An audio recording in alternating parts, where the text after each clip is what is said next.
Hello and welcome to this interactive video exploring better sleep. Sleep is the key to our well-being and an area that if we make small changes we can gain huge benefits. This session allows you to understand why we sleep and how sleep helps with our safety, productivity and happiness. It will also help you to consider what you can do to help get a better quality and quantity of sleep. So why do we sleep?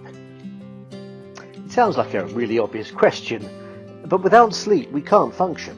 It's as essential to us as food and water. Global studies agree that it's the most important factor for our well-being over diets or exercise. Sleep is a really complex process. It's not a time when we're doing nothing. It's actually a daily MOT for our body and minds. Most importantly, sleep allows our brains to repair, rebuild, restore and regenerate. How much sleep should we actually be getting to make sure that we can be productive, healthy, safe and happy? Is 7 to 9 hours just right for you? 8 hours the magic number? Or should we simply be getting as much sleep as possible? It's worth knowing that if we're getting less than 6 hours of sleep, it's thought that we will be 30% less productive, efficient, happy and engaged. We should be aiming for no less than 7 hours, and as adults we should not need more than 9 hours. We've always talked about 8 hours being the right amount of sleep. It's actually quite an individual thing, and some people require a little bit more sleep or a little bit less. Which of the following statements is false? The optimum number of hours sleep is 7 to 9. We can function just as well with 5 hours sleep as we can with 8. Sleep is as essential as food and water.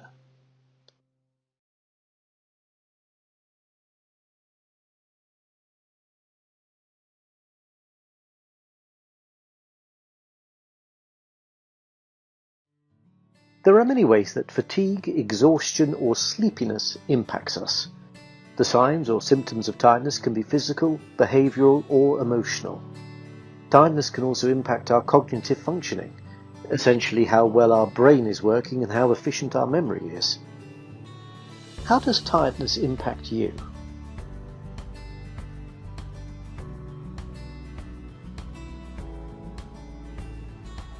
The brain goes through a very complex process when we sleep, looking at all the things that we've learned that day and working out which memories to keep and where to store them, and also how to make space to make new memories. A lack of sleep doesn't simply just make us tired and grumpy. It can impact our creativity, our empathy, our levels of tolerance. It can impact our decision making, especially if we've got to think outside of the box. Sleep impacts how fast our reaction times will be in an emergency situation and how safe we and those around us are. Sleep has a massive impact on our memory. It also impacts our insights, our self-awareness and our levels of perspective. It can impact our knowledge, our mood and our levels of innovation. Fatigue at work is a danger that can put people at risk, especially when our roles are safety critical. Our hours of wakefulness can hugely impact our levels of performance, safety and productivity, as you can see here in this graph. One thing that is particularly interesting is when we compare how hours of wakefulness impact our performance and safety compared to if we consume alcohol. This graph looks similar to the one we've just seen. Our performance is impacted by our blood alcohol level. However, culturally, organisations tend to document and implement drug and alcohol policies more rigorously than fatigue policies. If your co-worker turned up to work under the influence, would you let them perform a safety critical role that put others at risk? How about if your co-worker told you that they'd had barely any sleep? As we have seen, fatigue results in slower reactions, reduced ability to process information, memory lapses, absent-mindedness, decreased awareness, lack of attention, underestimation of risk, and reduced coordination. It's no surprise that not only has fatigue been implicated in approximately 20% of accidents on major roads, but it's also been cited as a significant influencer of major accidents, for example the Herald of Free Enterprise, Chernobyl, Texas City, Clapham Junction, Sandylands, Challenger and Exxon Valdez. Perhaps it's time we considered our culture around fatigue in our workplace. Which of the following statements is true? Lack of sleep can have a similar impact on performance as alcohol. Lack of sleep does not affect our decision making. Lack of sleep does not affect our memory.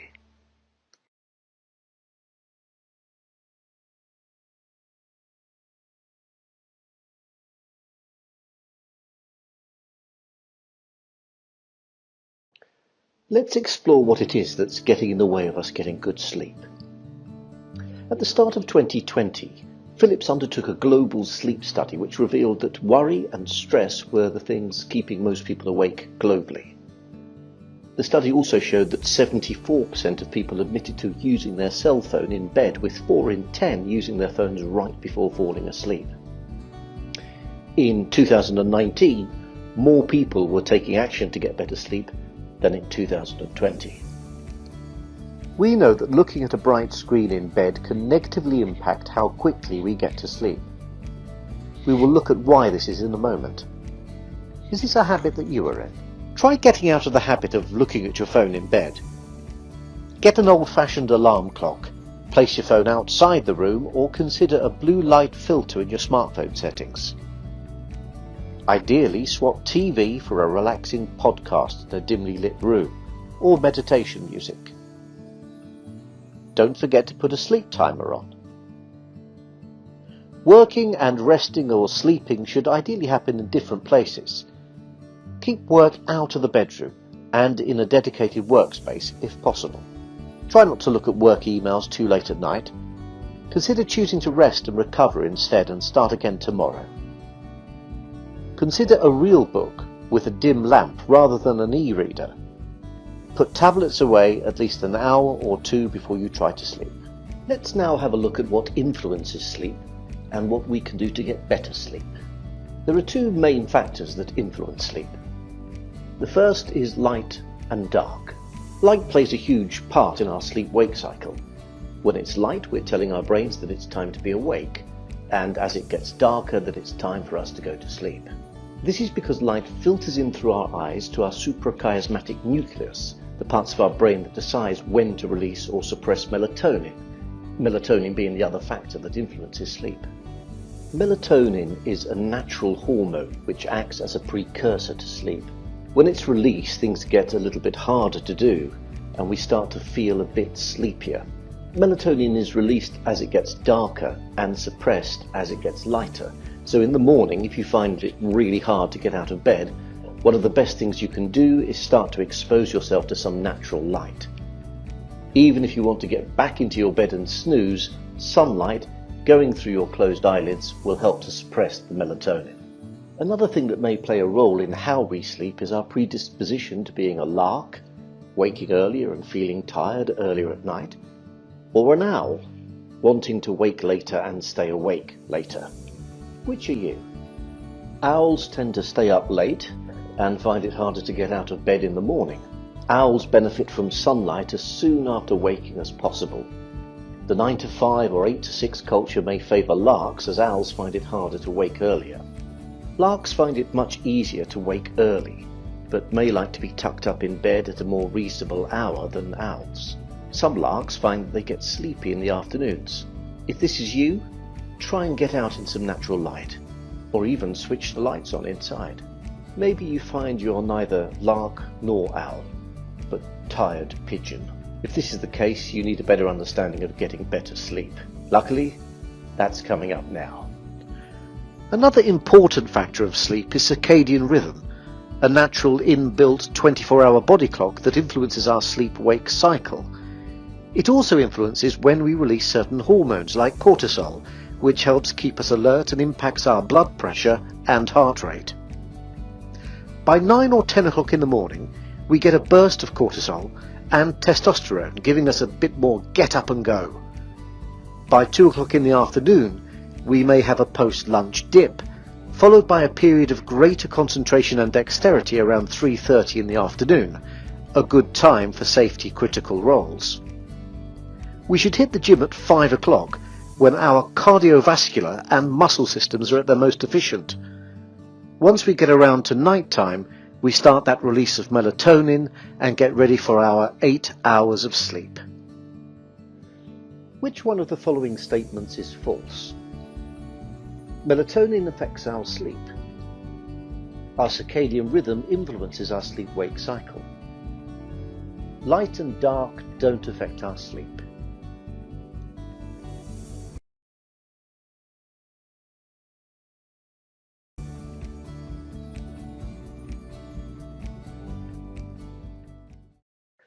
As I said earlier, there's a huge amount of complex stuff going on when we sleep. If we're sleeping for around 8 hours, we should have 4 to 5 full sleep cycles each night. A sleep cycle runs from stage 1, when we're just falling asleep, through to stage 5, when we're dreaming. Stages 3 and 4 are really important for muscle and brain repair. The longer we sleep for, the more sleep cycles we will have, and the more refreshed and alert we will feel on waking. What can our dreams tell us about how well we are sleeping? Do you tend to remember your dreams? We only tend to remember our dreams if we wake up during them or very soon after. So people who remember their dreams every night may well be waking more often and therefore having a more disturbed night's sleep than those who don't. Everyone dreams on average 4 or 5 times a night, but if you don't remember them, you may be having good quality undisturbed sleep. You may have more vivid dreams if you eat heavy food before you sleep, or if you have worries ruminating. We've explored a lot about why and how we sleep. Now we're going to look at some simple practical sleep hacks to help you get better quality and quantity of sleep. We've talked about the importance of light and dark to our sleep, so our first tip is managing the light. Remove technology from the bedroom. Where possible, read real books. Make the room darker with blackout blinds. Switch off hallway lights. Expose yourself to lots of light during the day. Consider sunglasses before sleep, especially if you work shifts and sleep in the day, or wearing a sleep mask. Our second tip relates to managing your mind. We have heard that some people struggle to sleep or may get poorer quality of sleep because of worries. Have a sleep routine to wind down. Any triggers which show your brain it's almost time for sleep, perhaps a warm drink, a bath, or dimmer lights. Go to bed earlier. Just 1 hour more sleep each night is a whole extra night of sleep each week. Make a list. If there are things concerning you, write them down, or talk about them earlier in the day rather than facing them at night. Consider the way you think, feel and behave. Our thoughts and behaviours impact our overall well-being. Practice mindfulness. Try and give a little more space between you and negative thoughts. Be aware of what you are doing and your surroundings and get off autopilot. Exercise is all about the timing. Try not to exercise too close to bedtime. We don't want to nap to try and gain back the hours of sleep that we lost through a bad night's sleep. We want to nap for a little bit of a boost in the afternoon for memory and productivity. We don't want to binge sleep on the weekend. We can't fix Monday night's sleep by sleeping all afternoon on a Saturday. I'm afraid that what we need to do is to try and get into a better routine every single day. Try not to nap too close to bedtime if you're not going to do it earlier on in the day so that you can still get to sleep at night. Naps should be nice and short, 15 to 20 minutes, so you stay in that first sleep cycle and you wake up feeling alert, not groggy.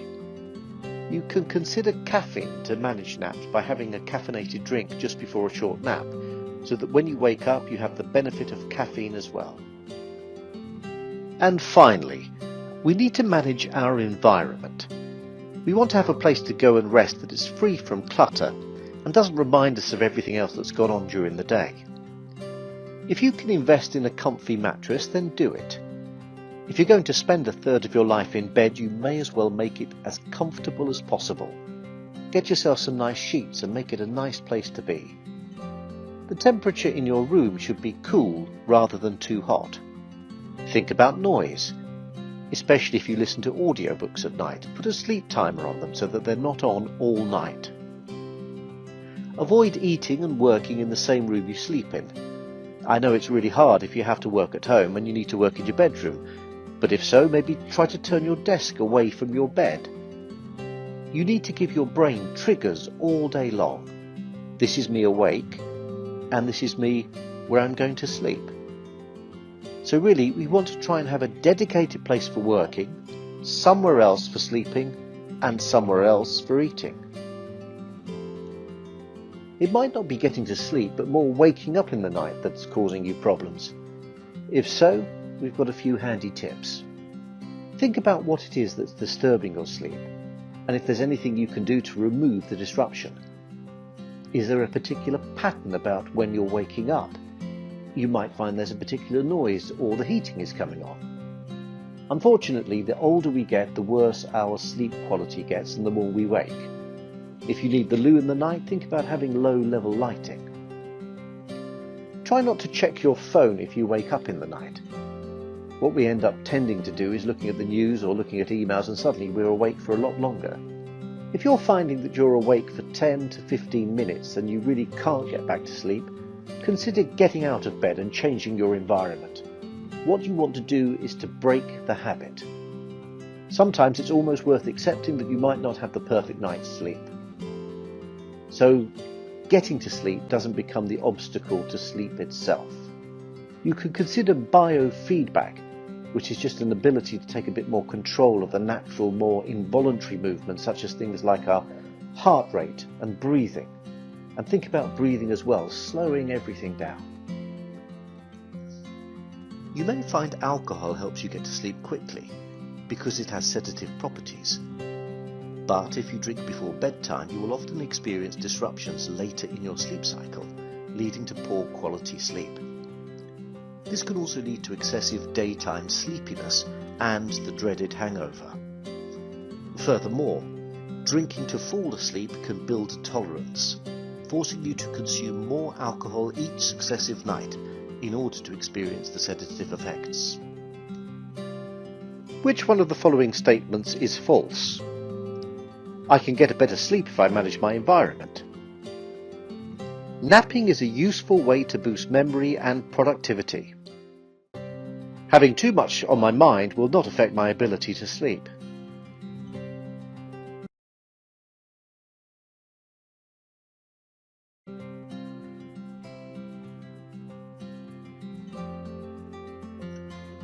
Sometimes we can be our own worst enemy and keep going when we should really stop and raise the issue.